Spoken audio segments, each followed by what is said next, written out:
So Laura Dunn for Congress. I will tag her on this, and please follow her and support her. Um, just reported on how Mandani exposed, and excuse me if I get the name wrong, Eric Adams for leaving New York City with a $12 billion debt. And I was gonna stitch her video, but out of respect, I didn't think this would be appropriate for me to do since she's running for Congress. She's doing a whole completely different thing. This is why I'm going about it this way. So if you're following me, you pretty much should already know where I'm going with this. Yes, the pinned video is on my page. And I want to point out one thing that she did say that I agree with 100%. I agree with a lot of what she says, by the way. I support her, or else I wouldn't be tagging her on here and mentioning her.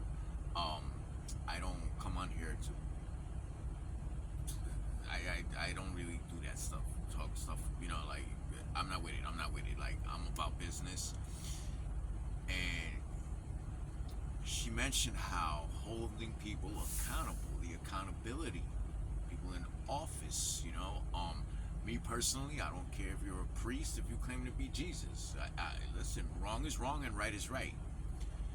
So when she mentioned accountability, of course, it triggered me. And my thing is, what about us, we the people? Where's our accountability? What we do with our money and how we distribute it, and how we don't see the rights that we have to demand how our money is distributed and what we do with it. And sometimes you just gotta look for the signs.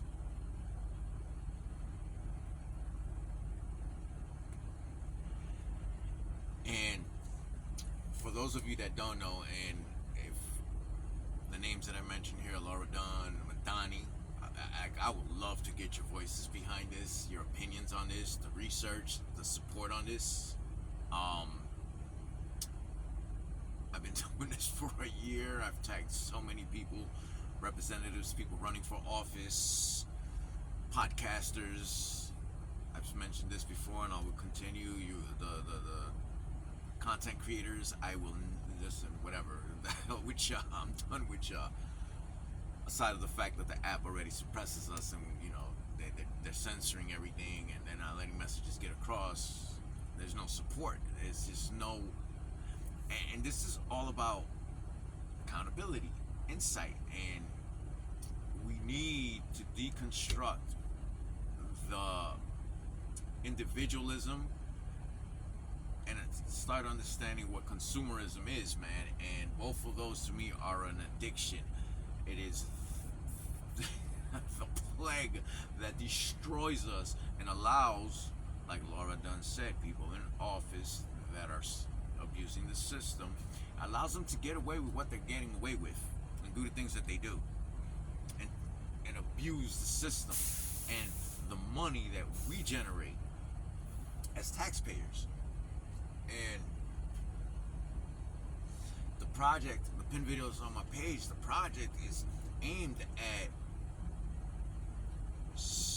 kind of accountability, but it also is to promote a system that permits us to spread the wealth amongst ourselves, right? Most of y'all that are following me are probably tired of hearing me say this shit, but unfortunately I have to continue on because I'm not getting through to people. And look at the chart, like, do the math. So $12 billion Eric Adams left the city of New York in debt. The ATMs, the banks made $12 billion in 2025 in ATM fees alone.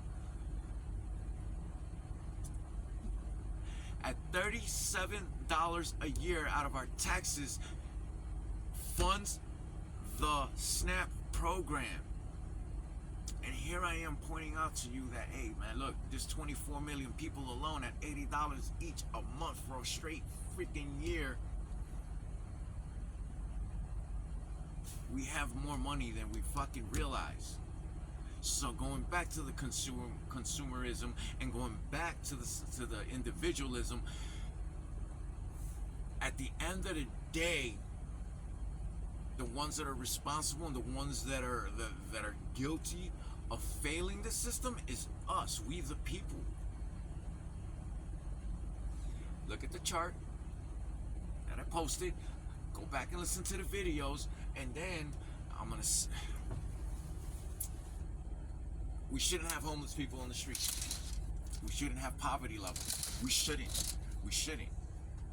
But we shouldn't allow these people to step on us and keep their foot on our necks and keep pointing the finger at each other when we have a solution. I'm presenting an idea, and I need your help getting the momentum on this. We have an answer, and a matter of fact, now I'm just gonna go ahead and go with it, man, and take advantage of this shit, because you know what? If you look at what the 2025 this bill is doing, it's defunding us. But I can't find a better way of describing it. It's defunding us. So what better way to counteract it? Fund the people. We create a system that allows us to spread the wealth amongst ourselves, and guess what? We can't go into a recession, and we can't go into a Great Depression. The economy blossoms. We can keep the government from shutting down. When the people are well funded, the economy does well. It creates jobs, it creates opportunities, it funds programs.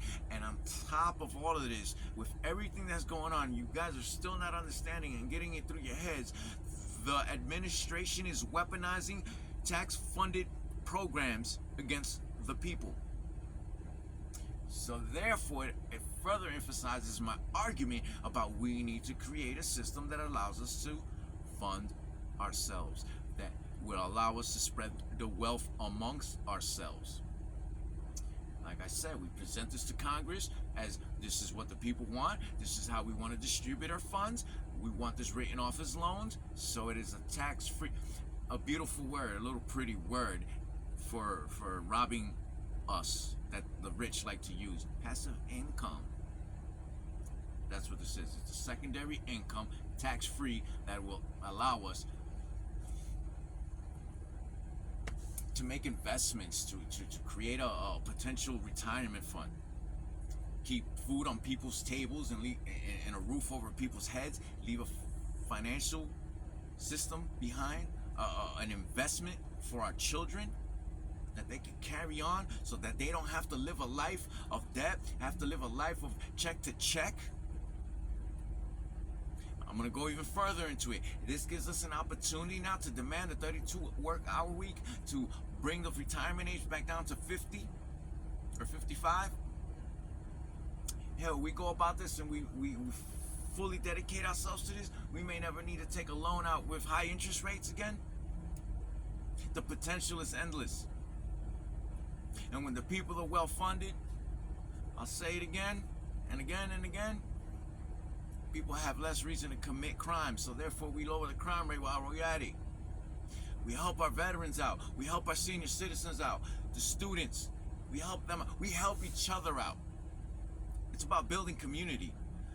It's about promoting love, care, and concern, and selflessness, and empathy. Everything that we are missing. We're not missing we don't need a government over us and controlling our funds. We need to get our heads out of our asses and realize that we have a potential and opportunities to do a whole lot better for ourselves if we stop relying on the government and stop pointing the finger at each other and start understanding that, you know what, we need to really redistribute our funds in a better way. Make better, more responsible freaking decisions. So again, please watch the pinned videos on my page. Get the word out. Let's get some analysts on this, some special, you know what I mean? So let's get some professionals behind this. Let's get a voice behind this. Let's present this to Congress. And let's end this madness already. We take care of ourselves, do what the hell we got to do as responsible adults, and we let Congress do what the hell they got to do with the issues going on in office. It is not our place. Yes, we have the right to place our voices, but we have a responsibility, and that responsibility is us, we the people, and our children's future.